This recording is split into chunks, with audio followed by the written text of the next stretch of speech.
별풍 대뿐 한 분 인사하여 만나서 반갑습니다. 예, 한 번 더 합니다. 주의 이름으로 사랑합니다. 만나서 반갑습니다.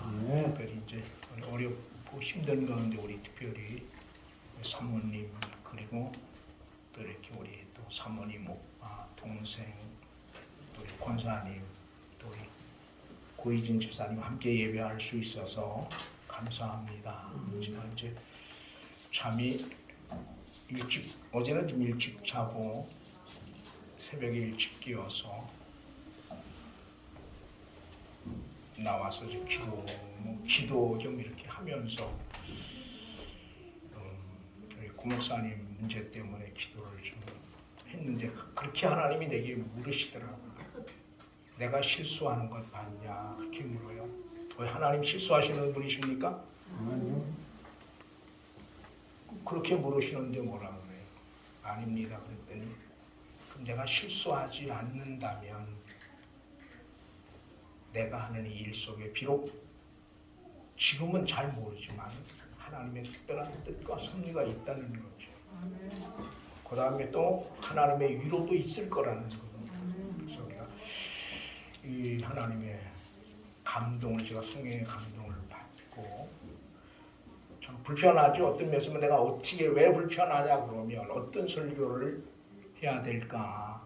늘 평범한 우리 식구들 같으면 문제가 없지만 특별히 우리가 잘 아는 대로 갑작스럽게 그런 일들을 당한 사모님 또 교회 성도들을 앞에 놓고 어떤 설교를 해야 될까 그런 고민을 하고 있는 판인데 하나님께서 내게 그런 응답을 주셔서 얼마나 감사했는지 모릅니다.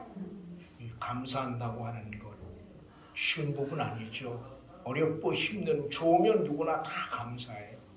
기쁜 일이 있을 때는 누구나 다 기뻐하지만 기쁜 일이 없을 때 정말 너무 슬프고 너무 힘들고 너무 고통스러울 때 감사한다고 하는 것 아무나 하는 건 아닙니다. 하나님의 계심을 확신하고 하나님을 만난 사람들만이 할 수 있는 것이 아니겠는가 그런 생각을 하면서 하나님의 위로하심이 함께하기를 바라고 삶 속에 하나님의 뜻이면 늘 함께하기를 바라는 그런 마음으로 말씀의 은혜를 나누려고 생각을 합니다. 오늘 말씀 우리가 너무도 익숙해 있는 그리고 너무도 잘하는 그런 말씀입니다. 흔히 탕자의 비유라고 해서 이야기만 깨면 누구든 줄줄이 다 이야기할 수 있는 그런 본문을 가지고 다시 한번 아버지의 사랑이라고 하는 제목으로 말씀의 은혜를 나누면서 하나님께서 말씀을 전하는 자도 또 듣는 우리 모두에게도 은혜를 주셨으면 하는 바람이 간절합니다. 오늘 특별히 우리가 주신 말씀에서 주목할 것은 아들 스스로 자신의 결정에 의해서 집을 나갔다고 하는 것입니다. 다시 말하면 그 누구도 아들을 향해서 집을 나가라거나 떠나라거나 강요하거나 권면하지 않았다는 거죠. 아들 스스로 집을 나갔죠. 또 하나는 둘째 아들이 아버지를 떠나 먼 나라로 가겠다고 했을 때 아버지는 아무 말을 하지 않는다는 겁니다. 그리고 돌아올 자기의 목의 재산을 달라고 말했을 때도 아버지는 아무 말 하지 않고 그 아들의 목의 재산을 나누어 주었던 사실을 우리는 본문을 통해서 발견을 합니다. 즉 재산도 나누어 주었고 가도록 내버려 두었습니다. 왜 그랬을까?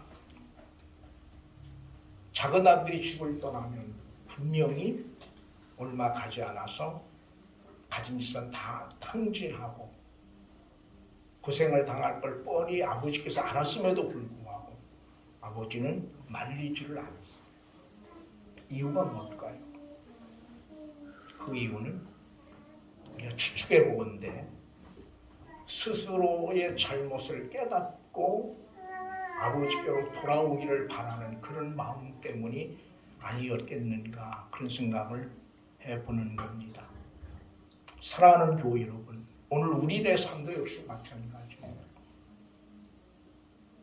하나님을 떠나겠다라고 말하고, 하나님을 떠날 때 하나님은 그 사람을 그냥 그렇게 여기 이 아버지처럼 붙들거나 못 가게 하지 않는다는 거죠. 떠나서 자기 멋대로 한번 살아보라고 내버려 두십니다. 여기 아들 우리가 잘 아는 대로 나가서 자기 멋대로 살았어요. 멋대로 생각하고 먹고 싶은 거 다 먹고, 아마 그동안 아버지 집에서 하지 못했던, 아버지 때문에 해보고 싶었는데 해보지 못했던 모든 것들을 다 해보았는지 몰라요. 그런데 그렇다고 해서 그 아들의 삶이 행복했겠느냐라고 하는 겁니다. 나 하고 싶은 대로 다 하고 먹고 싶은 대로 다 하고 전혀 누구의 간섭도 받지 않는 것 아닙니까? 먼 나라, 결국 아버지의 간섭이 미치지 않는 그런 곳이거든요. 거기 가서 자기 멋대로 살았어요. 근데 참 재미있는 것은 아들에게 돈이 떨어지자마자 뭐가 왔어요? 기근이 왔죠. 기근.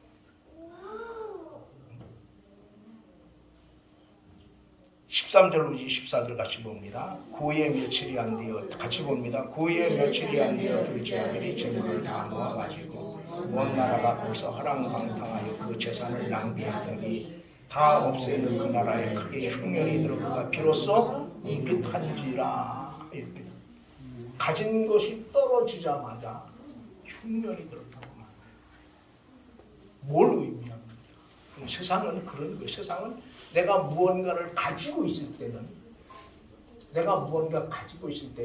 수많은 사람들이 내 곁에 있을 수 있어요. 그러나 어느 날 내가 가진 것이 다 떨어지고 아무것도 가지고 있지 못할 때는 그 많던 친구들, 그 좋아했던 모든 사람들이 다 뭐예요? 내 곁을 떠나서 나를 향하여 조승하고 나를 조롱하는 자로 바뀔 수 있다는 거예요. 이건 아마 육신의 형제도 마찬가지일 거예요. 육신의 형제도 역시 다 그런 건 아니겠지만 내 형제 정도가 무언가를 가지고 있을 때는 육신의 형제들도 좋다고 집안들도 좋다고 찾아올지 모르지만 내가 아무것도 갖고 있지 못하고 내가 누군가에게 도움을 받지 않으면 살 수 없는 그런 형편되어지면 그 친하던, 그 가까이 했던 그 친척들도 형제들도 다 나를 멀리할 수밖에 없는 것이 현실이죠.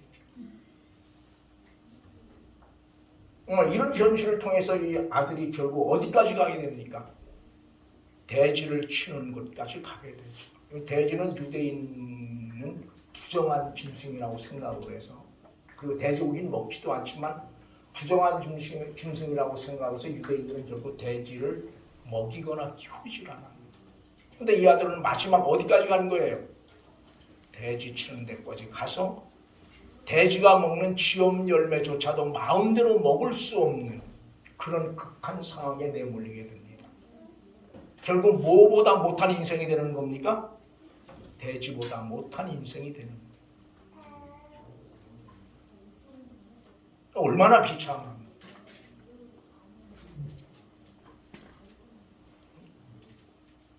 돼지가 먹는 그 지엄 열매조차 마음대로 먹을 수 없는, 그것조차 배부르게 먹을 수 없는, 그야말로 돼지보다 못한 인생으로 전락해버리는 이 아들의 모습을 우리는 본문을 통해서 발견을 하게 되죠. 그리고 그런 극한 상황 속에서 이 아들은 뭐를 발견하게 됩니까? 오늘 우리 본문을 다시 한번 봅니다. 어디를 보느냐면 17절입니다. 같이 봅니다. 이에 스스로 돌이킬 때 내 아버지의 양식이 풍요한 그분이 얼마나 많은가. 나는 여기서 뭐한다? 두려움이구나. 여기 스스로 돌이켰다, 그렇게 말해요. 스스로 돌이켰다. 원어의 의미를 보면 그 사람 자신에게로 돌아왔다, 그런 의미로 해석하고 있습니다. 그 사람 자신에게 돌아왔다. 이 말을 다른 말로 말하면 지금까지 이 아들은 뭘 잃어버린 겁니까? 자기 자신을 잃어버리고 사는, 자기 자신. 사랑하는 교회 여러분, 오늘 우리가 꼭 기억을 하셔야 됩니다. 아버지 곁을 떠나면, 하나님을 떠나면 누구든 자기 자신을 잊어버릴 수밖에 없다는 사실. 그렇게 되면 어떻게 되는 겁니까? 자기 자신을 잊어버리면 자기 멋대로 살게 되죠. 예수 안에 있다라고 말하면서 내가 누구인지를 하나님 앞에서 바로 인식하지 못하고 산다면 그 사람은 진정한 의미에서 예수 안에 있는 것 아니라는 거예요. 사랑하는 교회가 오늘 여러분과 내가 예수 안에 있다면 우리는 그 안에서 내가 누구인지를 바로 볼 수 있어야 됩니다. 그때 우리는 온전히 누구만을? 주님만을 의지하게 되어지는 거예요. 내가 누구인지를 바로 알지 못하면, 바로 보지 못하면 그 누구도 주님을 온전히 의지할 수 없어요. 그럼 교회의 교회됨의 의미가 어디 있습니까? 주님 안에서 바로 내가 누구인지를 발견하는 거기에 교회의 교회됨의 의미가 있습니다.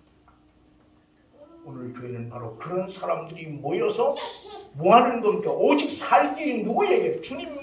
주님에게밖에 없음을 알고 그 주님 앞에 나를 내려놓고 그 주님을 찬양하고 그 주님을 예배하는 거기에 바로 교회의 교회됨이 있는 겁니다.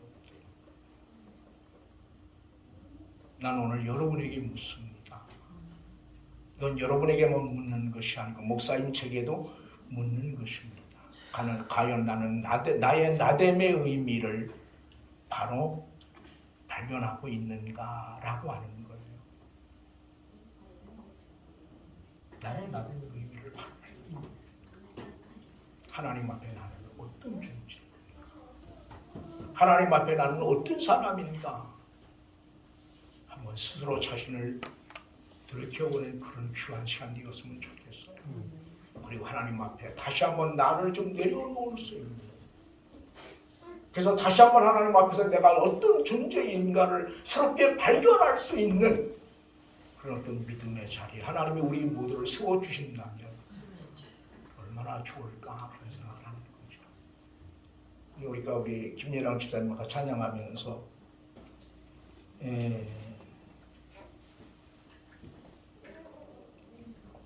울먹였는데 참 귀하죠. 하나님의 사랑을 이야기하면서 하나님의 사랑을 찬양하면서 그런 감정을 느낄 수 있다고 하는 것, 그런 감격을 느낄 수 있다고 하는 것 얼마나 소중한지 몰라요. 왜? 우리는 이미 오래전에 그것들을 잊어버렸기 때문에 그래요. 하나님의 사랑을 입으로 이야기하지만 하나님의 사랑에 대한 감격이 내게 없어요. 하나님의 용서를 이야기하지만 그 용서에 대한 기쁨이 내게 없어요. 사랑하는 교회 여러분, 나는 오늘 여러분에게 묻습니다. 하나님의 사랑에 대한 감격이 오늘 여러분에게 있으십니까? 없다면 우리는 그런 날을 내려놓아야 돼요. 주여, 하나님의 사랑을 이야기하고 하나님의 사랑을 들음에도 불구하고 그 감격이 내게 없습니다. 내 영혼에 병들음을, 내 영혼의 메마름을 하나님 치료해 주시옵소서. 그런 고백이 있어야 되는 것 아닙니까? 그래서 적어도 하나님의 사랑을 이야기하고 하나님의 사랑을 찬양할 때 우리 눈에 뜨거운 감격의 눈물이 있는 그런 신앙의 모습들을 회복할 때 바로 거기에 여러분의 여러분됨이 있음을 꼭 기억하시길 바랍니다. 그리고 바로 거기에 성도의 성도됨이 있음을 꼭 기억하시기를 바랍니다. 누가복음에 보면 그렇게 이야기를 해요. 고기를 하나도 못 잡은 베드로의 배에 예수님이 타셨죠. 그죠? 그리고 말씀을 증거하고 그물을 어디 던져라? 배 오른편에 던져라서 고기를 너무 많이 잡았어요. 자기 배뿐 아니라 자기 친구의 배에 가득 채울 만큼 고기를 잡았는데 그때 베드로가 뭐라고 고백을 합니까? 성경을 한번 보죠. 누가복음 5장 아마 5장일 거예요. 제가 갑자기 찾아서 잘 기억이 안 나서 맞는지 모르지만 누가복음 5장으로 제가 기억을 하는데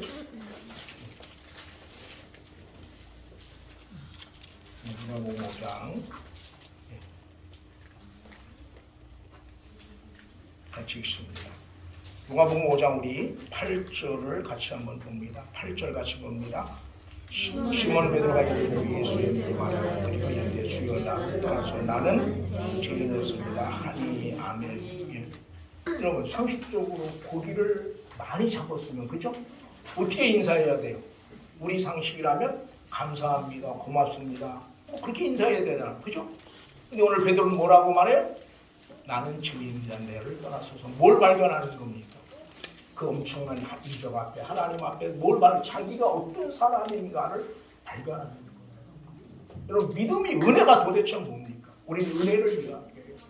은혜를 받았네, 못 받았네. 그 은혜가 도대체 뭐예요? 은혜는 하나님 앞에 내가 누구인가를 발견하는 거예요. 그게 은혜를 받았다고 말하고 기도를 많이 한다고 말하면서도 하나님 앞에 내가 누구인지를 바로 알지 못함으로 인하여 하나님 앞에 온전히 자신을 내려놓을 수 없다면 그건 은혜가 아니죠. 그럼 은혜가 은혜 되려고 하면 하나님 앞에 내가 누구인가를 발견해야 돼요. 그리고 그 하나님 앞에 나를 내려놓아야 되죠.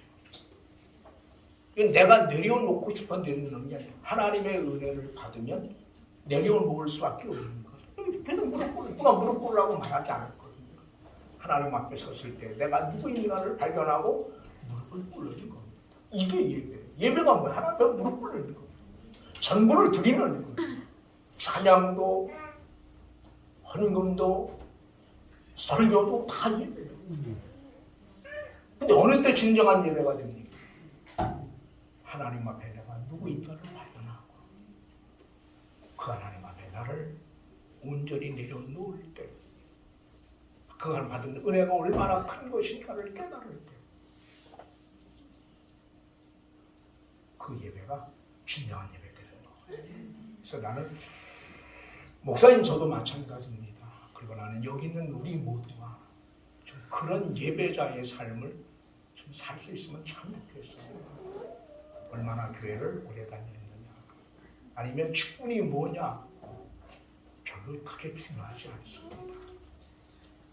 하나님 앞에 내가 누구인가를 발견하고 지금 내가 하나님 앞에 어떤 모습으로 서 있느냐가 정말 중요하죠. 그래서 오늘 이 작은 아들은 뭘 통해서? 자신이 당하는 그 고난을 통해서 자기가 자기의 자기됨의 의미를 바로 깨닫고 자신의 존재를 발견하게 되죠. 그리고 뭘 결단하는 겁니까? 이제는 어떻게 해야 돼요? 아버지께로 돌아가기로 결정을 하죠. 그래서 오늘 우리가 꼭 기억을 하셔야 될 게 뭐냐 그러면, 누구든 하나님을 떠나면 누구나를 막론하고 자기 자신을 잃어버릴 수밖에 없다는 겁니다. 하나님을 떠나면, 즉 하나님 앞에 서지 않고는 누구도 자기 자신을 바로 알 수가 없어요.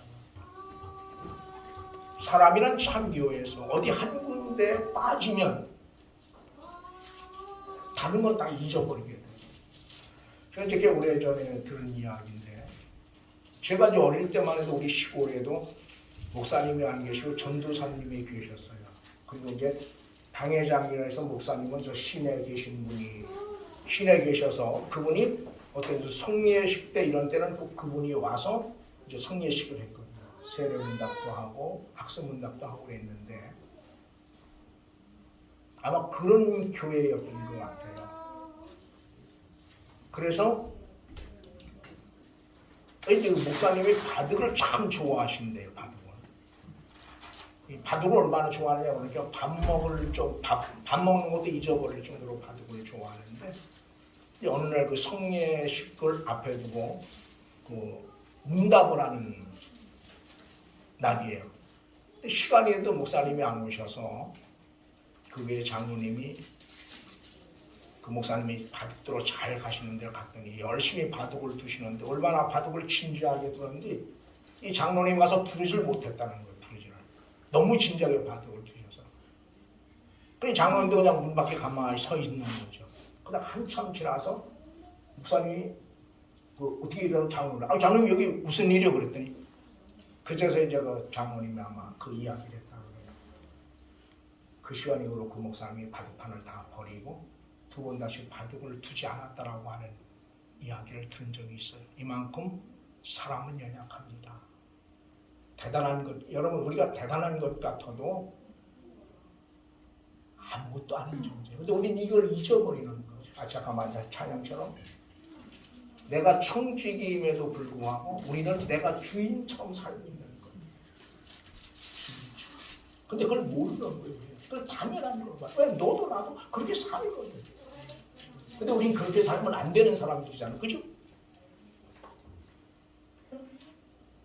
너도 나도 다 그렇게 해서 우리는 그렇게 살면 안 되는 사람들인데 나도 그렇게 사는 거예요. 그리고 저녁을 못 느끼는 거예요.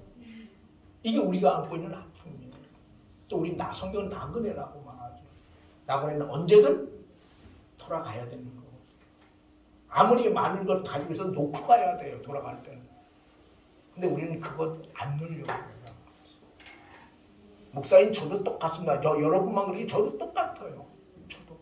그래서 이런 것 때문에 우리는 하나님 앞에 기도하는 하나님 내가 놓아야 되는 걸 아는데도 놓지를 못합니다. 그렇잖아요. 우리는 놓을 수 있는 힘이 없어요. 저는 늘 그런 이야기예요. 우리가 할 수 있는 건 아무것도 없어요. 주께서 은혜 주시고 힘 주셔야만 비로소 할 수 있는 거고. 그럼 우리가 할 수 있는 건 뭡니까? 할 수 없는 나를 발견하고 하나님 앞에 무릎 꿇는 거예요. 그리고 할 수 있는 힘을 공급받기 위해서 무릎 꿇는 거고. 내가 믿음대로 살고 싶지 않은 사람 어디 있습니까? 다 믿음대로 살고 싶어요. 그죠? 저도 우리 권사님 믿음대로 살고 싶죠. 근데 안 돼요. 그 안 되는 것 때문에 절망하는 것이 아니라 그 안 되는 나를 하나님 앞으로 가지고 오는 거예요. 하나님, 난 이런 사람밖에 안 됩니다. 하나님 아시지 않습니까? 믿음으로 살 수 있는 힘을 내게 주십시오. 그게 오늘 우리가 그리스도인의 삶이에요. 근데 우리는 이걸 잘 못해요. 여기 아들은 뭘 통해서? 고난을 통해서 그런 자기를 보게 되는 거죠. 어디로? 아버지 집으로 갈 수밖에 없는. 가지 않으면 안 되는. 안 그러면 되지보다 못한 인생을 살 수밖에 없으니까. 그래서 이제 아버지께로 돌아가는 그런 아들의 모습을 우리는 본문을 통해서 보게 되어집니다. 그리고 또 하나 우리가 발견할 것은 시간이 좀 많이 가죠. 우리 성경을 또 한 군데 볼까요? 우리 본문을 같이 봅니다. 본문 15장 어디를 보느냐 그러면 19절을 같이 봅니다. 19절 18절 같이 봅니다. 18절부터 우리 19절까지 같이 봅니다.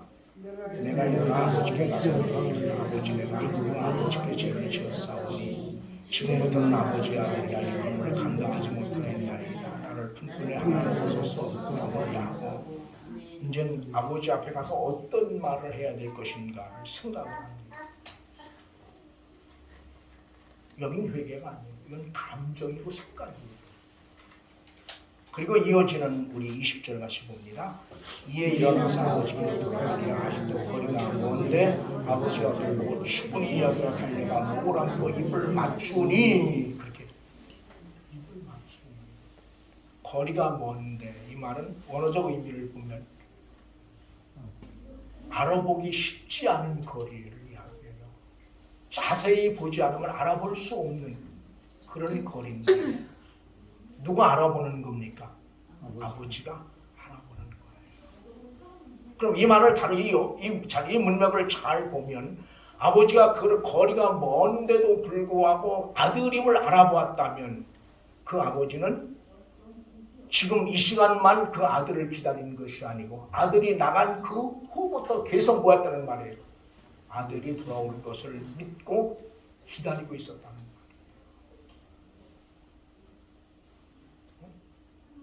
여기 바로 아버지의 사랑이 있는 거죠. 그럼 기다리는 그 아버지의 마음은 어떻겠습니까? 기다리는 아버지의 마음 좋았을까요? 아닐 거예요. 여러분 적어도 오늘 우리가 믿음으로 사는 사람들이라면 이런 아버지의 마음을 이해할 수 있어야 돼요. 이런 아버지의 마음을 이해하려고 하는 믿음의 자리에 우리가 서야 돼요. 하나님, 비록 내가 부족하지만 나를 향한 아버지의 마음을 내가 이해하길 원합니다. 이런 아들을 기다리고 있는 아버지의 마음이 어땠을 것 같습니까? 하루하루가 순간순간이 한번 상상을 해보셨습니까? 저는 이 설교를 어제 준비하면서 제가 이제 한 50년 전 이야기입니다. 50년 전이면 제가 10대 때죠. 10대 공부한다 그래서 책가방 하나만 들고 시골서 버스를 타고 그때는 이제 마장동이 버스 정류장이었었어요.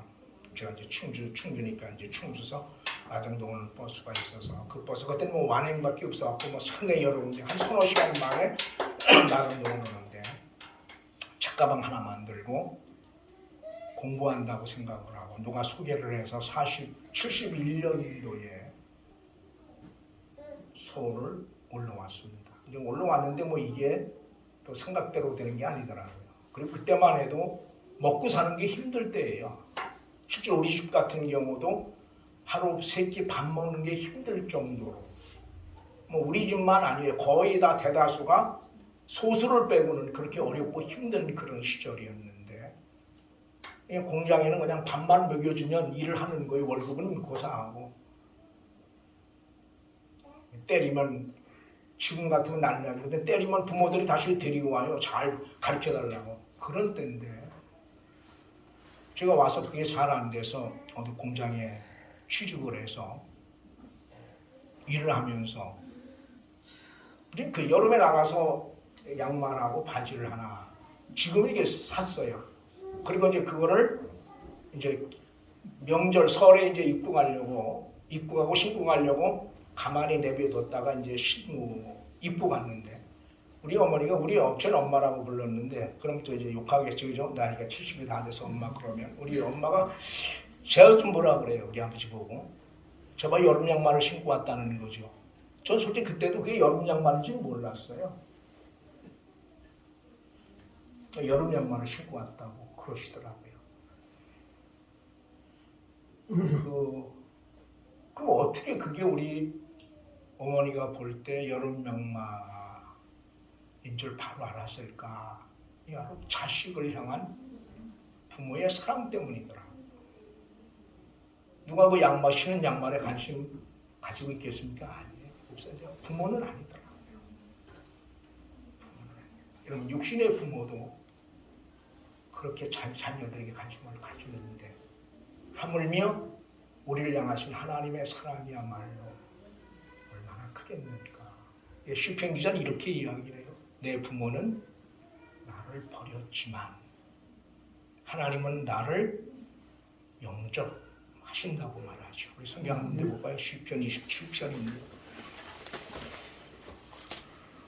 시편 27편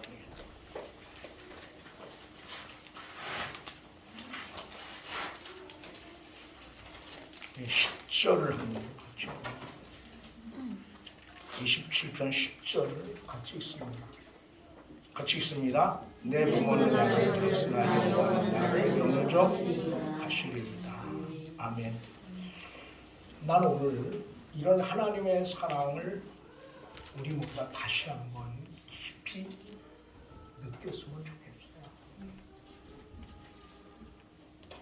세상에 자기 자녀를 버리는 부모가 어디 있습니까? 그런데 오늘 성경은 부모는 버릴지라도 하나님은 나를 영접하신다. 그래서 이 한 주간 이 말씀 좀 깊이 묵상을 하셨으면 좋겠어요. 그리고 한 주간 동안 말씀을 묵상하면서 여러분을 향한 하나님의 사랑이 얼마나 큰 것인가를 다시 한번 좀 깊이 가슴 깊이 느낄 수 있답니다. 그리고 그 하나님의 사랑 앞에 온전히 나를 내려놓을 수 있답니다. 실제 오늘 하나님의 사랑에 대해서 하고 싶은 이야기 많이 있지만 시간이 돼서 여기서 말씀을 정리하려고 합니다. 사랑하는 교회 여러분, 오늘 여러분과 내가 여기 있는 것 바로 이런 하나님의 사랑 때문임을 기억하시기 바랍니다. 아멘. 이런 하나님의 사랑이 아니면 오늘 여러분과 나는 여기 있을 수 있는 사람들이 아니에요. 목사님 저만 해도 이런 하나님의 사랑이 아니면 여기 있을 사람이 안 돼요. 그러나 이런 하나님의 지극한 사랑 때문에 오늘 나는 내가 여기 있음을 믿는 겁니다. 그리고 나는 오늘 여러분도 그런 하나님의 사랑 때문에 여기 있음을 믿는 겁니다. 그래서 이 한 주간 동안 이 말씀 마음에 깊이 새기시고 이 말씀 붙들고 기도하고 묵상하면서 여러분을 향하신 하나님의 사랑이 얼마나 큰가를 다시 한번 확인하는, 그리고 그 하나님의 사랑 앞에 무릎 꿇을 수밖에 없는 그런 아름다운 믿음의 모습들이 있어지기를 주의 이름으로 부탁을 드립니다. 시험이 한번 간절히 주여 부르고 통성으로 한번 기도합니다. 우리 주여 세 번 부르고 기도합니다. 주여